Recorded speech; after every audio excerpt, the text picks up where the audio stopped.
We begin the news at this hour with some updates on the G20 summit. India's Prime Minister Narendra Modi has announced that African Union has been granted permanent membership in the group of 20 largest economies worldwide. He was speaking during the inaugural session of the two-day G20 summit. Now, these announcements marks the AU's ascension as a new member of this prominent global organization consisting of 55 nations. Shortly after the announcement, Union of Comoros President and AU Chairperson Azali Assoumani took the seat as a full member of the G20. The African Union is a significant organization consisting of 55 member states collectively representing the nations across the African continent.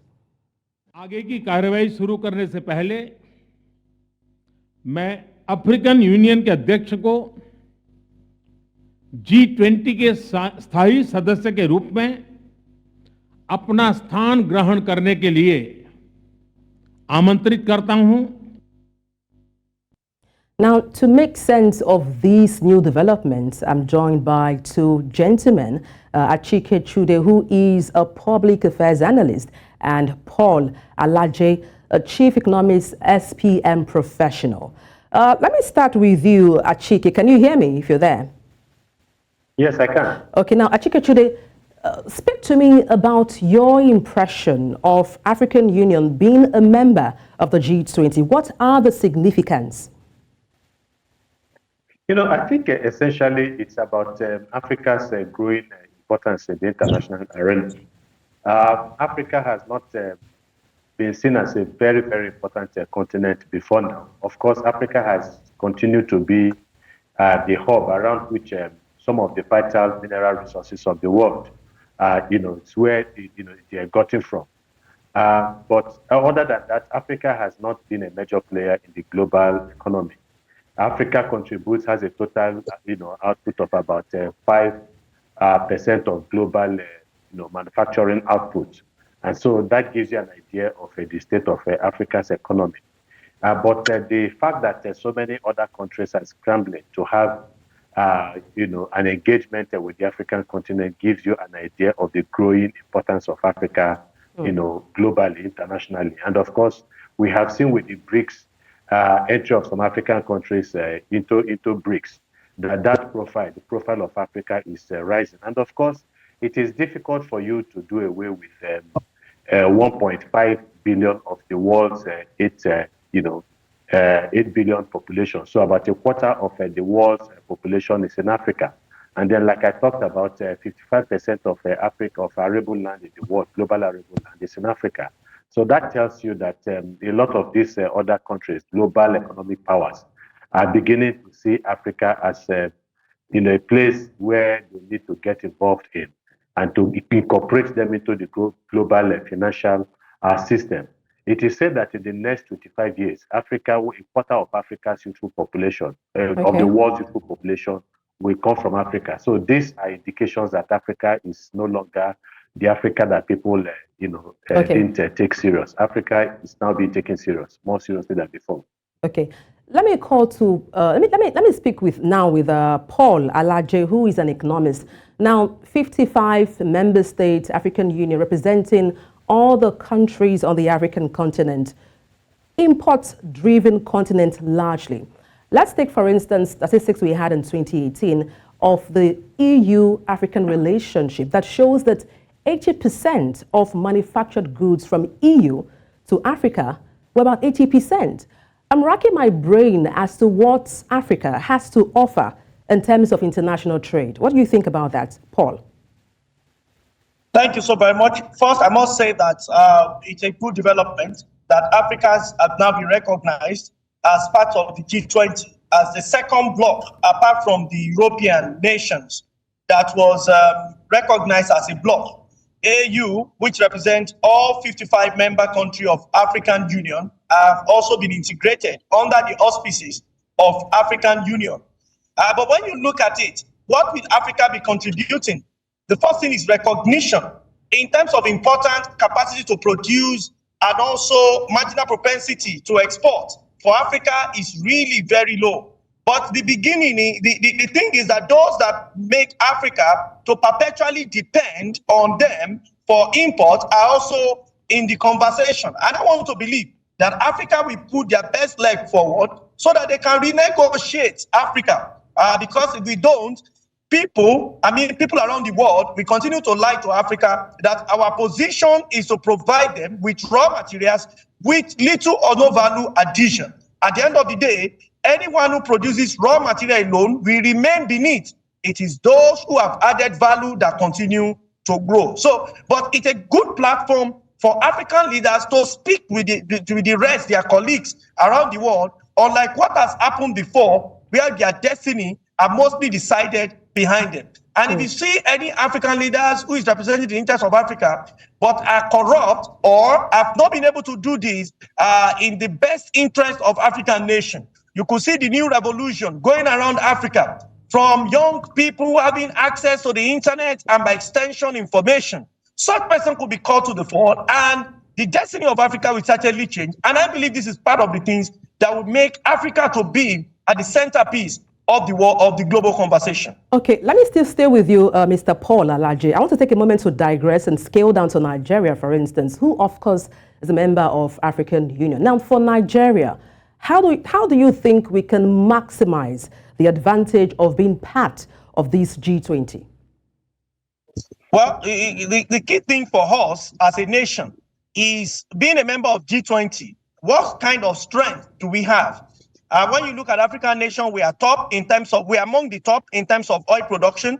But can we convert this oil production into making crude available, not just crude, but petrol available even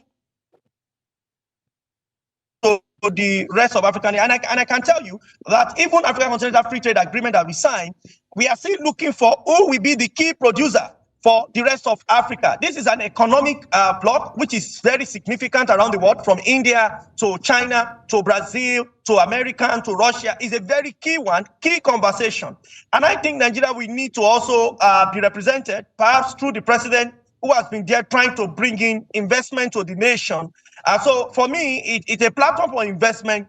And I'm happy that President Tinubu went with some of the persons from the private sector, such that investment could be attracted to Nigeria. We have heard that the president is canvassing about 15 billion worth of investment into Nigeria, but we need certainly beyond this. What we need is not just for investment to come, we also need the rest of the world to open their mind, to open what they have, so that Africa's finished product can be exported to the rest of the world. This is where we can be guarantee of jobs. This is where we can be guarantee of reduced inflation. This is where we can be guarantee of wealth. This is the only way we can lift our people out of poverty, penury, and deprivation. It's not going to be by giving us AIDS. Hate is infectious, especially when it is free food. It is not helping any African nation develop. So it is development of Africa that should be focus of the Africa's largest nation, Nigeria, and of course the leader, an entire AU. It is time for us to use this opportunity to discuss our development, our growth, and make sure we put our best foot forward. All right, Mr. Alaje, let me come back to Achike Chude. What do you think, and that's for you, Mr. Achike Chude, what do you think are the challenges and opportunities you foresee for African Union in its new role within the G20, and how does it plan to navigate them effectively? Yes, I think to a very large extent, it is generally agreed that Africa's problem is self-inflicted. This is a continent that is rich, in all manners of rresources, natural, mineral, and population-wise, Africa has it all. But Africa continues to operate at the bottom rung of global affairs. Of course, poverty and economic inequality have become a part and parcel of the daily lives of Africans. And so there is a challenge, and the challenge is the challenge of, governance, which has been the bane of Africa as a continent.